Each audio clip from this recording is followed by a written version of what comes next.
The coffee splashes across my presentation boards like modern art gone wrong, seeping into the pristine white paper and turning my carefully crafted designs into a murky mess.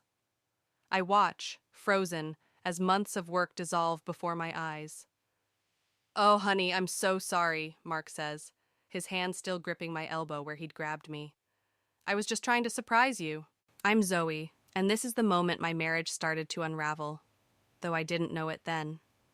Standing in Madison Square Park, surrounded by New York's finest advertising executives, watching my career literally drip onto the concrete.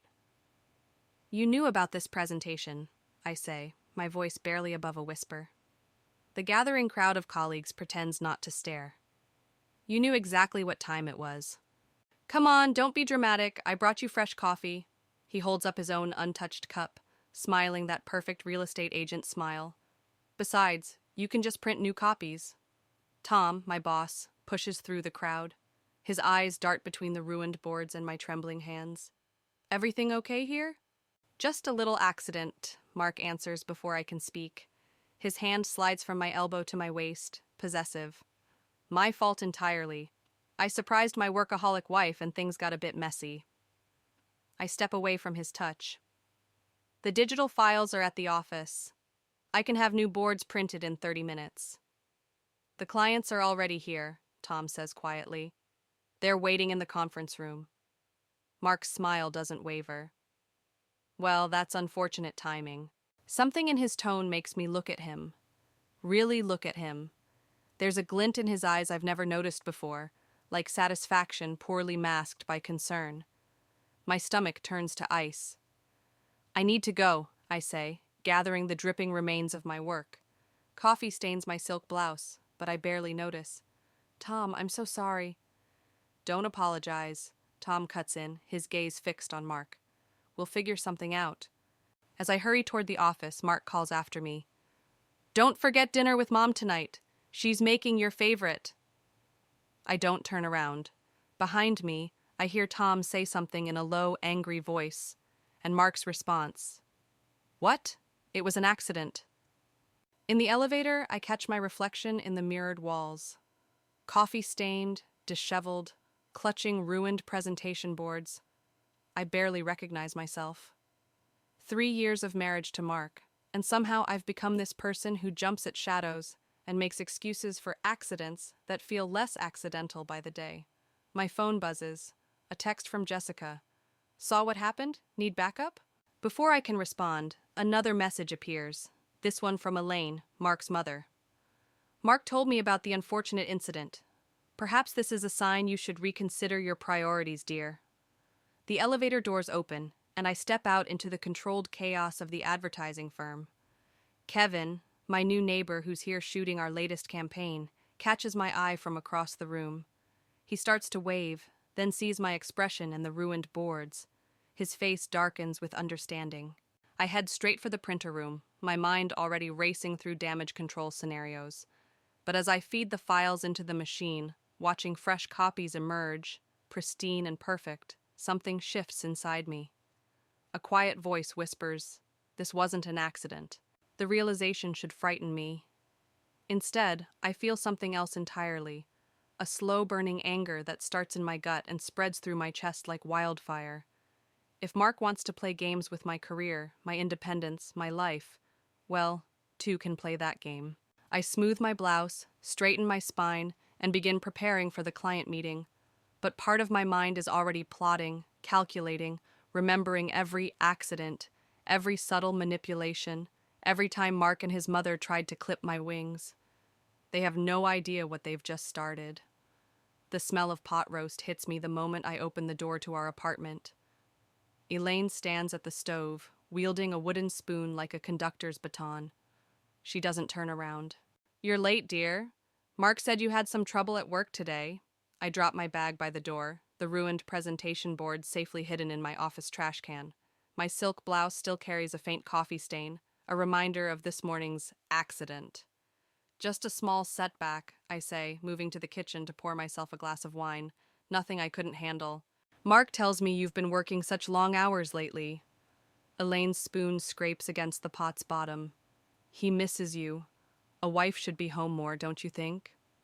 Before I can respond, Mark emerges from our bedroom, freshly showered and wearing the blue shirt I bought him last Christmas. "There's my girl," he says, wrapping his arms around me from behind. I force myself not to stiffen.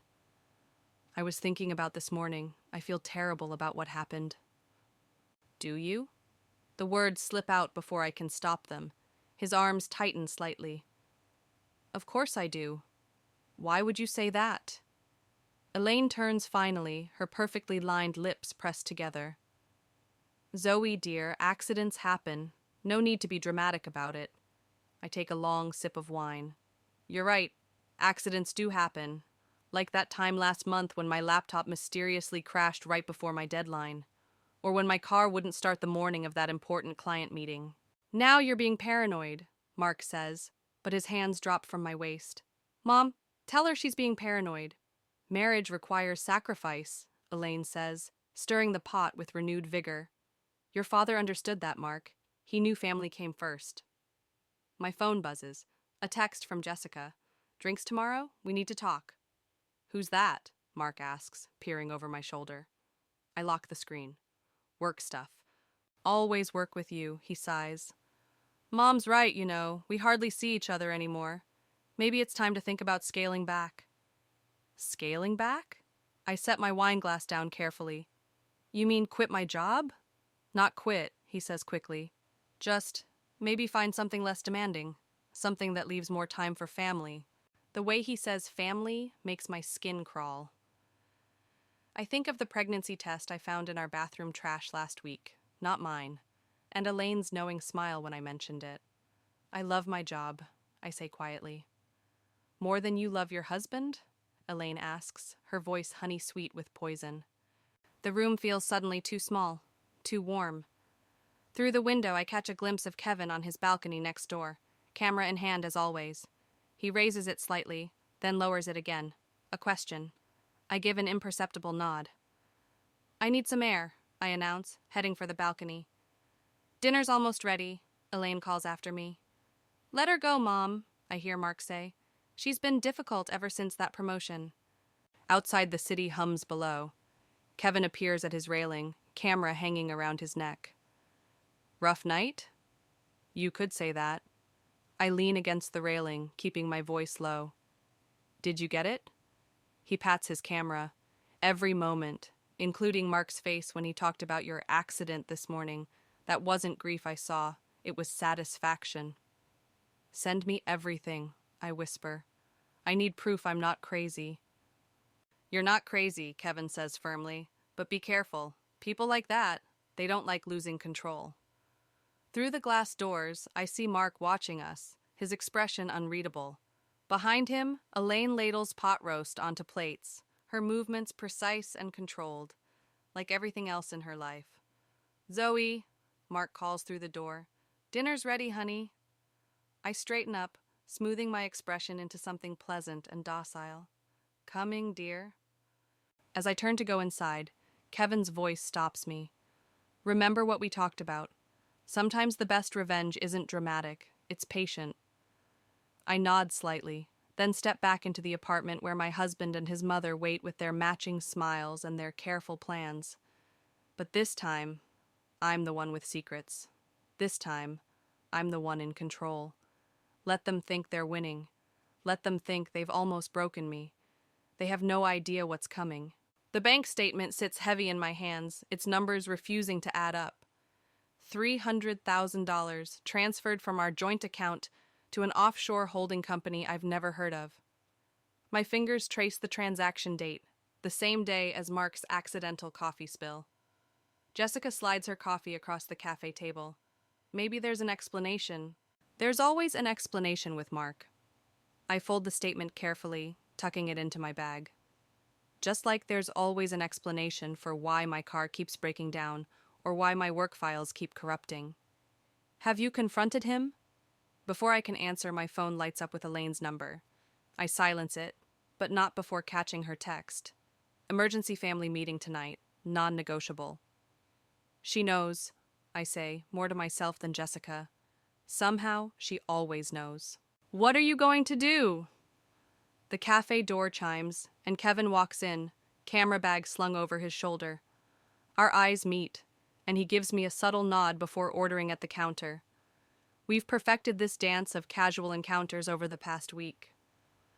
I'm going to that family meeting, I say, watching Kevin from the corner of my eye. But first I need to make a stop at Mark's office. Jessica grabs my wrist. Zoe, wait. There's something you should know about Mark's latest real estate development. But I'm already standing, gathering my things. Tell me later. I need to catch him before lunch. The real estate office is quiet when I arrive, most agents out showing properties. Mark's assistant barely glances up as I pass, used to my unexpected visits. Through his office window, I see him hunched over his desk, phone pressed to his ear. No, Mother, she doesn't suspect anything, he's saying as I push open the door. He freezes, phone still raised. I'll call you back. Suspect what, Mark? He recovers quickly, flashing that realtor smile. Hey, honey, I was just telling Mom about your surprise birthday party next month. My birthday's in December. I drop the bank statement on his desk. Want to try again? Color drains from his face as he scans the document. Where did you get this? Does it matter? $300,000, Mark. Were you ever going to tell me? He stands, circling his desk. It's not what you think. The market's been tough, and I needed to secure some investments. With our joint savings? Without telling me? I'm protecting our future, he snaps, mask slipping. Someone has to think about that, since you're so focused on your precious career. A knock interrupts us. Kevin stands in the doorway, camera raised. Sorry to interrupt. Tom sent me to get some office shots for the new campaign. Mark's expression darkens. Not now. Actually, I say, now's perfect. Kevin, make sure you get Mark's awards wall, all those sales records he's so proud of. Understanding flashes in Kevin's eyes as he starts shooting. Each click of his camera makes Mark flinch. Zoe, Mark says quietly, let's discuss this at home, with Mother. Why? So you can both explain how this is somehow my fault? How if I were a better wife, you wouldn't need to steal from our savings? Lower your voice, he hisses, glancing at Kevin. My phone buzzes. Another text from Elaine. Mark told me everything. You're tearing this family apart. Suddenly, I'm laughing. The sound surprises even me, sharp and bitter. You know what's funny? I actually believed you when you said you loved my independence, that you were different from other men who needed submissive wives. I do love you, Mark says, reaching for me. But lately you've changed. Mom thinks, Mom says, Mom believes. I cut him off. Tell me, Mark, do you even have thoughts of your own anymore? Kevin clears his throat. I think I have enough shots. Good, I say, not taking my eyes off Mark. Because my husband needs to explain where our money went, and why his mother knew about it before his wife did. Mark's jaw tightens. Tonight, at dinner, we'll explain everything. I turn to leave, but pause at the door. One more thing, Mark. That pregnancy test in our bathroom last week? Tell your mother her little scheme failed. I've been on birth control for months. His sharp intake of breath tells me I've hit home. As I walk out, Kevin following close behind, I hear Mark's phone ring. No doubt Elaine, ready with more instructions for her perfect son. Let them plot their family meeting. I have evidence now. Bank statements, Kevin's photos, a growing trail of their manipulation. They think tonight will be about controlling me. They're wrong. Tonight, everything changes. You need to take the position at Miller & Sons, Mark says, sliding the job listing across our kitchen table. They're offering a great benefits package. The salary on the paper is exactly half what I make now. My fingers curl around my coffee mug, knuckles white. And what about our missing savings? That's why we need to cut expenses. He won't meet my eyes. Starting with your job. My job pays our mortgage. Miller & Sons is more family-friendly. The way he emphasizes family makes my skin crawl. Mom knows the owner. She already put in a good word. A key turns in our front door. Speaking of the devil. Elaine sweeps in, designer handbag swinging. Good morning, dears. Have you discussed the opportunity? Before I can respond, my phone buzzes. A text from Kevin. Check your email. Found something in the photos from Mark's office. Zoe? Mark's voice has an edge. We're waiting for your answer. I open my laptop, ignoring them both. The email loads screenshots from Mark's computer screen, captured in the background of Kevin's office photos. Property listings, bank transfers, and a name I recognize, Miller and Sons Development Corporation. The position starts next month, Elaine says, helping herself to coffee. They're being very generous considering your limited experience in real estate. My fingers hover over the keyboard. Real estate? I thought it was a graphic design position. Mark and Elaine exchange glances. Well, he starts, they need someone to handle their marketing materials, but eventually... Eventually what? The pieces click together. This is about your development project, isn't it? The one you sank our savings into? Silence fills the kitchen. Through the window, I see Kevin on his balcony, camera raised. Click, click, click. The Riverside project needs a fresh perspective, Mark finally says. Mom thinks... Of course she does. I turn the laptop around, showing them the screenshots. Miller and Sons is buying up properties along the river, properties you've been secretly acquiring through shell companies. With our money. Elaine's coffee cup clatters against its saucer. Where did you get those? Does it matter? You're trying to force me into a job at the same company that's helping you hide your real estate scheme. Why? So I can't testify against you when it all falls apart? That's ridiculous, Mark snaps, but his face has gone pale. I'm trying to protect you. By making me complicit? By keeping you close. He slams his hand on the table. You're my wife. You're supposed to support me, not question every decision I make. Like your mother supports you? I stand, gathering my things. How's that working out for your father?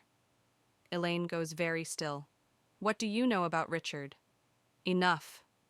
I think of Jessica's unfinished warning at the cafe.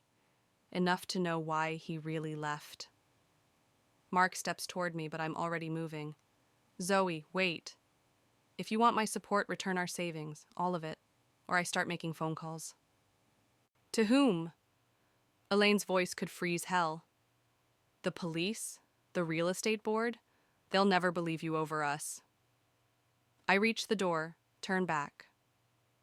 Maybe not, but I bet Richard would back me up. Should we call him? The look that passes between mother and son tells me everything. I've finally found their weakness. You have until tomorrow, I say, hand on the doorknob. After that, I make my own decisions about my career and your secrets. Outside, Kevin lowers his camera and nods. More evidence collected, more leverage gained. But as I walk to my car, my hands shake. I've just declared war on my husband and his mother. The question is, who else will get caught in the crossfire? My phone buzzes again. Jessica, got the files you asked for. Richard's testimony from the divorce proceedings. You need to see this now. I start the engine, watching Mark and Elaine through our kitchen window. They're already huddled over his phone, no doubt plotting their next move. Let them plot.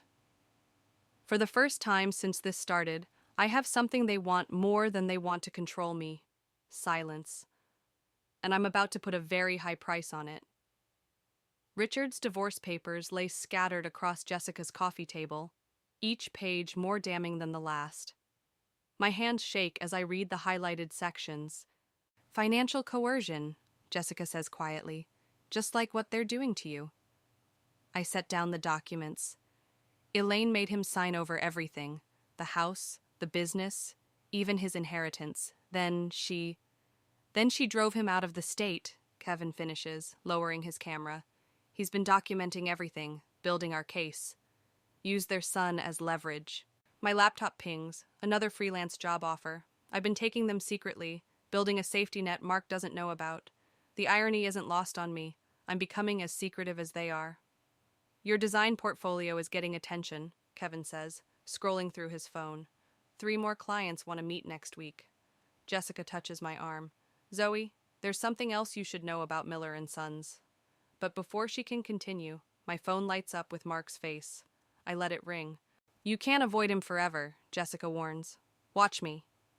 I gather the divorce papers, but my hands freeze on a particular paragraph.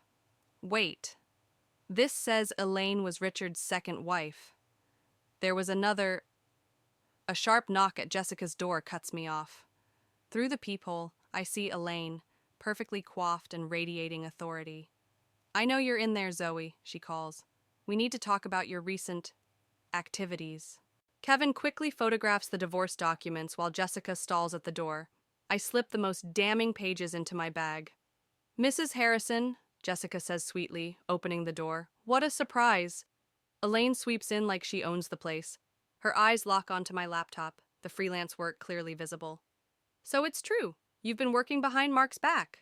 Like mother, like son, I reply. How's the Riverside project going? Something flickers in her eyes. Fear, maybe. That's actually why I'm here. The board meeting is tomorrow. Mark needs you there. To play the dutiful wife? To sign some papers. She pulls out a manila envelope. Simple formality for the family's protection. I don't touch it. What kind of papers? Just transferring your interest in certain properties to the corporation. For tax purposes. Her smile doesn't reach her eyes. Mark said you'd understand. Kevin's camera clicks softly, documenting every moment, every lie. Like Richard understood? The words slip out before I can stop them. Elaine goes very still. What did you say? Nothing. I stand, gathering my things. Tell Mark I'll think about it. This isn't a request, dear. Steele enters her voice. Either you sign or certain things might come to light. About your after-hours work, your meetings with unauthorized parties. She glances meaningfully at Kevin and suddenly I understand. They've been watching me too. Is that a threat? Of course not. She sets the envelope down. Just a reminder that family protects family. Richard forgot that. Don't make his mistake. After she leaves, Jessica locks the door with shaking hands. She knows about Kevin helping you. Let her know. I open my laptop, pulling up a hidden folder. Because now we know about her first marriage, the one she erased before marrying Richard. Kevin lowers his camera, frowning. How did you? Tom helped me dig. Turns out Elaine Harrison used to be Elaine Miller, as in Miller and Sons. I turn the screen toward them. The company isn't just a partner in Mark's scheme, it's her family's business. Jessica sinks onto her couch. That's what I was trying to tell you. The job offer was never about marketing. I start gathering the divorce papers. It was about keeping me quiet, making me complicit. My phone buzzes again. Mark, then Elaine, then an unknown number. The walls are closing in. What are you going to do? Kevin asks. I look at the manila envelope Elaine left behind, then at my laptop with its growing freelance portfolio. 3 years of marriage, dissolving into a war of secrets and leverage. I'm going to that board meeting tomorrow, I say finally, but not to sign their papers. Zoe, Jessica starts. They want to play family politics? I pull up Richard's contact information. The real one, not the fake number Elaine gave me years ago. Let's see how they handle a family reunion. The Miller and Sons boardroom feels like a tomb. 12 faces stare back at me, Mark and Elaine at the head of the table, while Richard's divorce papers burn in my bag like a loaded gun. Mrs. Harrison, the CEO says, we're still waiting for your signature on those transfer documents. I uncap my pen, watching Mark's shoulders relax slightly. Before I sign, I have a question about the Riverside project's original ownership. Elaine's coffee cup clatters against its saucer. That's hardly relevant to today's meeting. Actually, it is. I pull out my laptop, opening the files Kevin helped me compile. Especially since the original Miller Family Trust still holds majority stake. The room temperature seems to drop 10 degrees. Mark's face darkens. Zoe, what are you doing? My job. I turn the screen toward the board. These properties were acquired through shell companies, using funds from private accounts, including my joint savings with Mark. That's enough, Elaine snaps, but the CEO leans forward, frowning at the numbers. Mrs. Harrison, are these figures accurate? Before I can answer, the boardroom door opens. Kevin walks in, camera in hand, followed by a man I've only seen in old photographs. Richard Harrison looks exactly like his divorce papers described. tall, distinguished, and very much alive. They're accurate, Richard says quietly. I should know. I helped set up those accounts before Elaine forced me out. The next few moments blur into chaos. Elaine's face goes chalk white. Mark jumps to his feet, knocking over his chair. Board members start whispering furiously. Security! Elaine barks into the intercom. We have intruders. But Kevin's already moving, connecting his camera to the projection system. Photos flash across the screen. Documents, bank statements, secret meetings. 3 months of evidence carefully collected. The real intruder, Kevin says, is sitting at the head of this table. Suddenly, Mark's hand clamps around my arm. Outside, now. He drags me into the hallway while security deals with Kevin and Richard. The moment the door closes, his charm vanishes. You stupid, ungrateful. His fingers dig into my flesh. Do you have any idea what you've done? Let go of me. Or what? You'll run to your photographer friend? His laugh is ugly. Did you really think we didn't know about him? About your little revenge plot? A new voice cuts through the tension. Actually, Mark, you didn't know everything. We both turn. Tom steps out of the elevator, holding a manila envelope of his own. What's he doing here? Mark demands. Delivering evidence to the SEC, Tom replies calmly, about certain real estate practices that violate federal law. Mark's grip tightens painfully. You're bluffing. Want to bet your license on that? For a moment, I think Mark might actually strike me. Then the boardroom door opens again. Mark, Elaine calls sharply. Get in here, now. He releases me with a shove. This isn't over. But as he turns to go, I see something I've never seen before in his eyes. Fear. The victory is short-lived. My phone buzzes, Jessica, with devastating news. Kevin's gone. Took everything. Check your laptop. My blood runs cold. I open my computer, and there it is. Files deleted, evidence gone. 3 months of careful planning, erased in seconds. He had a kill switch installed, Tom says quietly. Been working with Elaine the whole time. The hallway starts spinning. All those secret meetings, the careful documentation. Kevin played me perfectly. Played all of us. But the SEC files, I start, are safe, Tom assures me. But everything else. Through the boardroom windows, I watch Elaine embrace Kevin like a long-lost son. Mark's smirk returns as he whispers something in his mother's ear. My phone buzzes again. This time it's Kevin. Nothing personal, just business. Family business. The pieces click together too late. Kevin isn't just Elaine's ally. He's her firstborn son from her first marriage. The heir to Miller and Sons, back to reclaim his birthright. And I just helped him do it.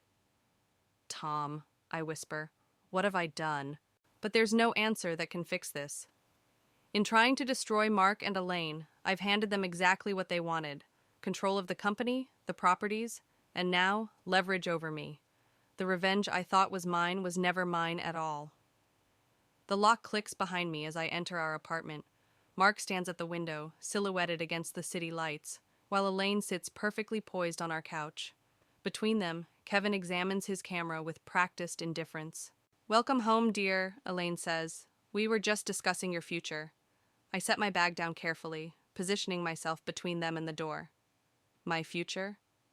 At Miller and Sons. Mark turns, and I barely recognize him.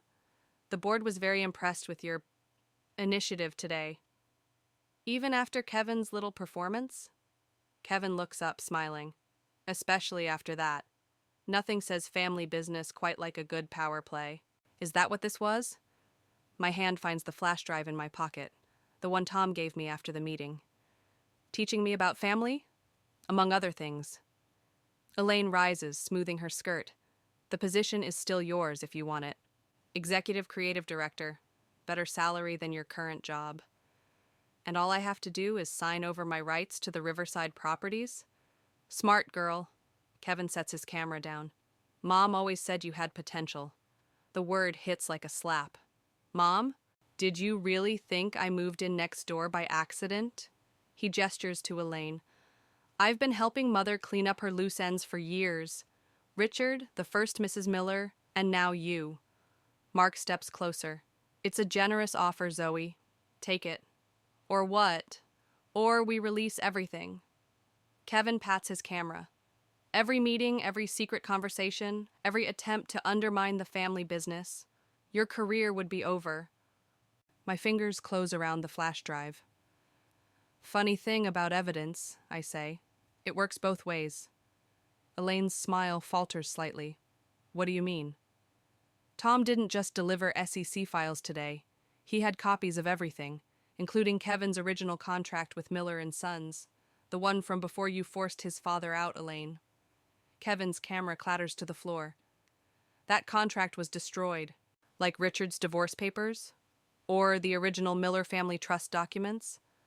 I pull out my phone, showing them the screen. Tom's uploading everything to the SEC right now. One text from me stops it. You're bluffing, Mark snarls. Try me. 3 months of watching you manipulate and control everything around you. Did you really think I wouldn't have a backup plan? Elaine moves toward me, her mask cracking. You ungrateful little... Careful, Mother, I cut in. Remember what happened to your first husband when he called you names? The room goes deadly quiet. Kevin's face drains of color. Here's my counteroffer, I continue. You return my savings, all of it. I keep my job, my real job, and we never see each other again. Or, Mark demands, or I send this text and the SEC investigates every deal you've ever made, including the ones involving Kevin's father. Elaine's hands shake as she reaches for her phone. How much? All of it, and Mark signs the divorce papers tonight. You can't do this, Kevin starts, but Elaine raises a hand. Enough. Her voice is ice. Make the transfer. As Mark scrawls his signature on the papers I've carried for weeks, I see something break in him. The perfect son, finally realizing his mother's love came with strings. It was never about the money, I tell him quietly. It was about control. He doesn't respond, but his hand trembles on the pen. I wait until the transfer notification appears on my phone. Then I delete Tom's message without sending it. There never was an SEC upload. Just like there never was a real backup plan, until Kevin's betrayal forced me to create one. Goodbye, Mark. I gather my things, pausing at the door. Elaine? Kevin? Enjoy your family business. I hear Karma's a real mother. Outside, Jessica waits in her car, engine running. As we pull away, I watch Kevin comfort Elaine in Mark's apartment window. Mother and son, united in their manipulation. But they've lost their power over me. Sometimes the best revenge isn't about destroying your enemies. It's about walking away and letting them destroy themselves. I delete Mark's number from my phone and don't look back. The Miller and Sons building casts a long shadow across the street as I pack the last of my office belongings. Through my window, I watch Elaine's car pull up to the curb, Kevin in the passenger seat. They're early for the board meeting, the one where they'll announce their grand restructuring plan. The one they don't know is about to destroy them. Tom appears in my doorway, holding a manila envelope. Ready? Almost. I place Richard's original trust documents on my desk. The real ones this time, not the copies Kevin thought he'd destroyed. Did you send it? 10 minutes ago. SEC should be arriving any moment. A commotion erupts in the lobby. Through the glass walls, I watch federal agents sweep into the building. Elaine's face goes pale as they approach her, while Kevin reaches instinctively for a camera that isn't there. Mrs. Miller, one agent says, we have some questions about your recent property acquisitions. I shoulder my bag, leaving the trust documents in plain view. Let them find the evidence of how Elaine manipulated both her husbands, both her sons. Let them unravel the web of lies she spent decades spinning. Jessica meets me at the elevator. Mark's looking for you. I know. I hand her a business card, my new design studio's logo fresh on the letterhead. First client meeting tomorrow. You still handling my books? Always. She hesitates. He's different now, you know, since everything fell apart. The elevator doors open, and there he stands. Mark looks smaller somehow, without his mother's shadow looming behind him. Zoe, he starts, but I hold up a hand. Save it. The divorce is final, the money's returned, and your mother's about to learn what real karma feels like. That's not. He runs a hand through his hair, a gesture so familiar it aches. I wanted to thank you. That stops me.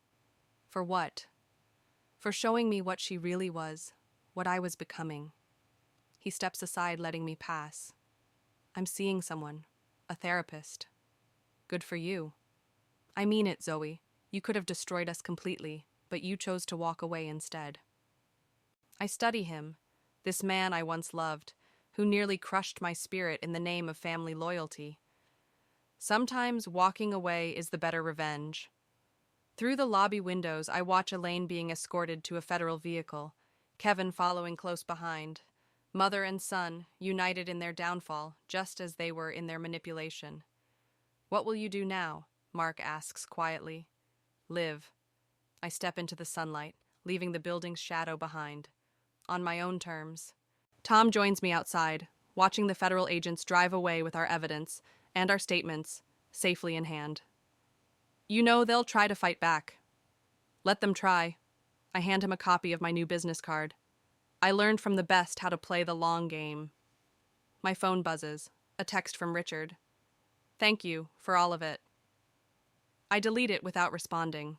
Some debts don't need acknowledgement, and some victories are sweeter in silence.